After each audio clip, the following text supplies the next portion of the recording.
நான் வெளியூரில் இருக்கிறேன், அதனால் என்னால் ஓட்டு போட வர முடியாது அப்படின்னு நினைக்கிறீங்களா? அப்போது உங்களுக்கு தான் இந்த காணொளி. நம்ம படிக்கிறதுக்காகவோ அல்லது வேலைக்காகவோ வெளியூரில் தங்கியிருப்போம். நம்மளுடைய ஊரில் ஒவ்வொரு வருடமும் நடக்கக்கூடிய திருவிழாக்களில் நம்ம கண்டிப்பாக கலந்துக்கிறணும் அப்படின்னு நினைப்போம்.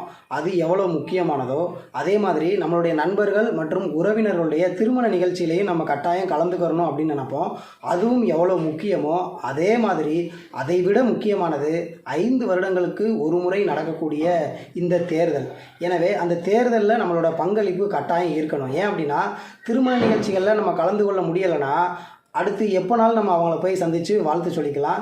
திருவிழாக்களில் நம்ம கலந்துக்க முடியலை அப்படின்னா அதனுடைய புகைப்படங்கள் மற்றும் காணொளிகள் இருக்கும், நம்ம அதை பார்த்துக்கிறலாம். இல்லைனா அடுத்த வருஷம் கூட நம்ம கலந்துக்கிறலாம். ஆனால் தேர்தல் அப்படி கிடையாது. நம்ம நேரடியாக வந்து நம்மளுடைய வாக்கை செலுத்துவது மட்டும்தான் மிக மிக முக்கியமானது. அதனால் வெளியூரில் இருக்கக்கூடிய எல்லாரும் சிரமம் பார்க்காம ஏப்ரல் 19ஆம் தேதி அன்னைக்கு நம்ம ஊரில் வந்து நம்மளுடைய வாக்கை பதிவு செய்வோம். நல்லவர்களை தேர்ந்தெடுப்போம். 100% வாக்குப்பதிவை உறுதி செய்வோம். நன்றி.